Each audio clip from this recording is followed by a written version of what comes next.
All right, what's up, guys? Today we're going to talk about reasons why you may have plateaued in your weight loss phase of your diet.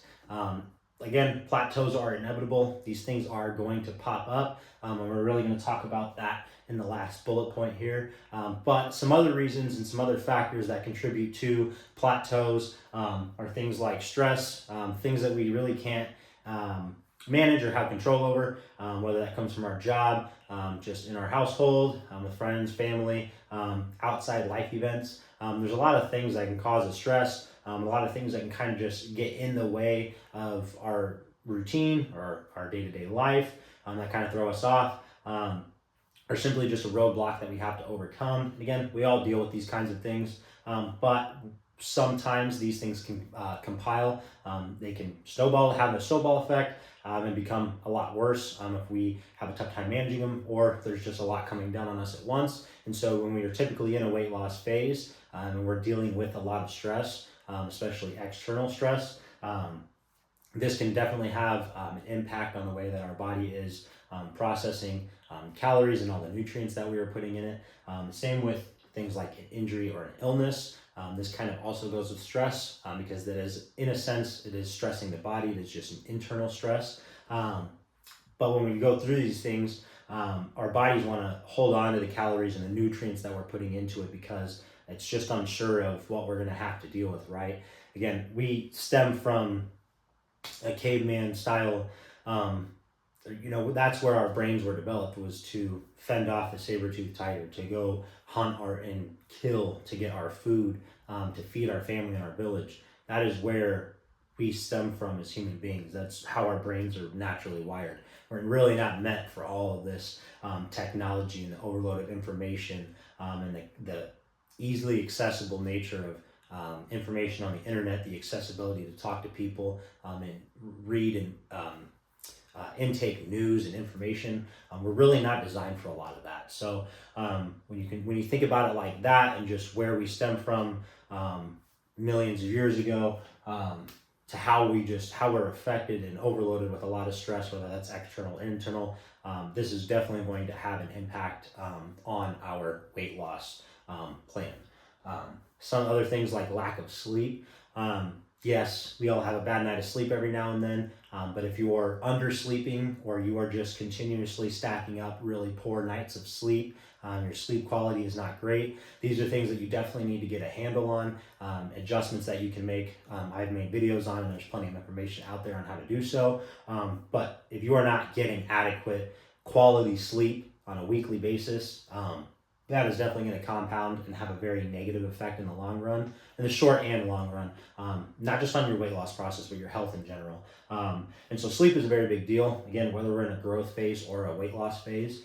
So we need to be prioritizing and aiming to get 7 to 9 quality hours of sleep every night.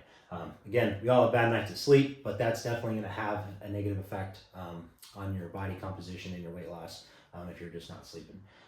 Lack of adherence.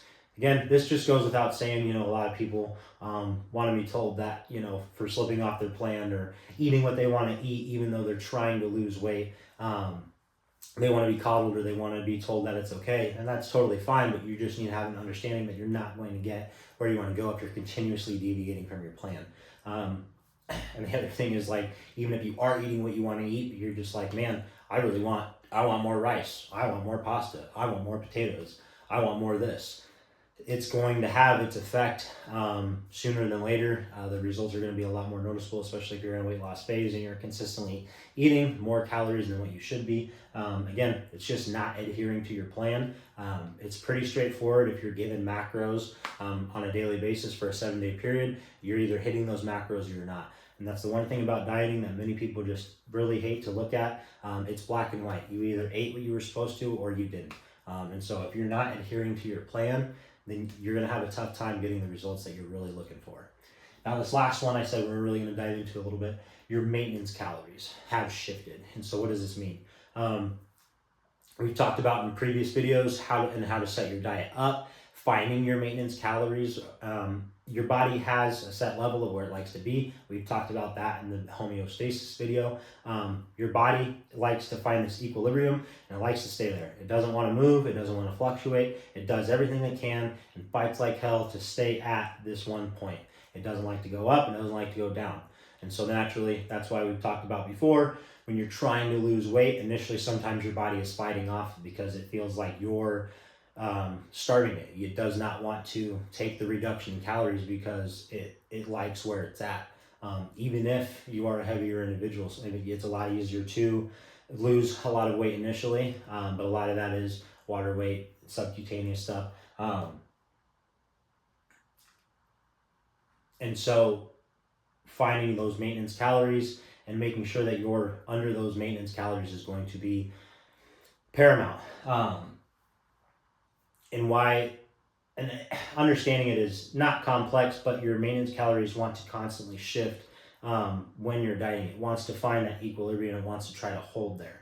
And so when your maintenance calories have shifted, if it's like, hey, we're cool here at this baseline level, we don't really want to move, you think you're in a deficit, but truly your body has adjusted to the calories that you've given it. And so instead of actually being in a reduction in calories, you're actually just sitting at your maintenance calories. Instead of being in a deficit, you're in maintenance. And so you just have to, when you hit a plateau, sometimes that can be the case. And so you have to drop your calories so that way you're back into a deficit. And this is really important because sometimes we can get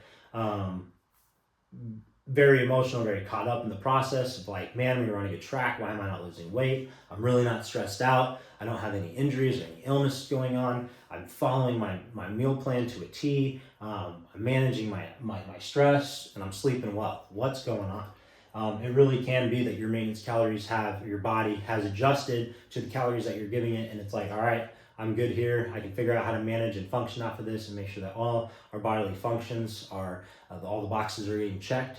And so again, you have to understand that and then lower your calories so that way you're back in a deficit.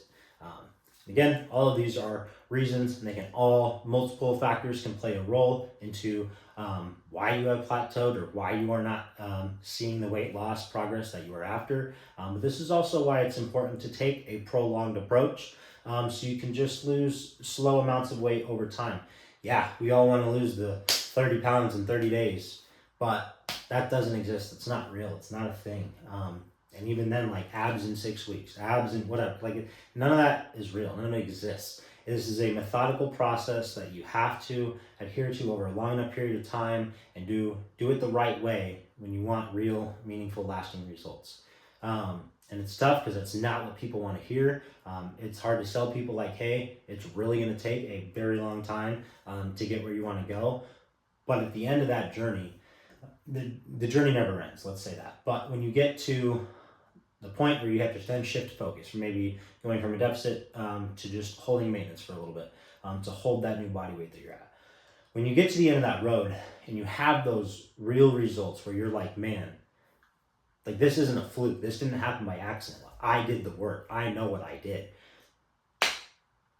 It's such a much more rewarding feeling than all the quick shortcuts and all the quick hacks that people think that they can do or skate around or, whatever. And the plateaus are frustrating, but they're going to happen. And so understanding why you plateaued can help you tackle your approach and what triggers that you pull and to help get the scale moving in the right direction again. We're going to make a video about that, talking about what you can do when you hit a plateau. But I think this one is good enough for today. So again, if you guys have any questions, shoot them down below. If you want a personalized approach or have any personal questions about this, reach out to my email, reach out to me on Instagram. I would love to chat with you guys. I would love to help you guys with all of this stuff. Again, thank you guys for all of your support. Don't forget to like, share, and subscribe to the page. Thank you guys.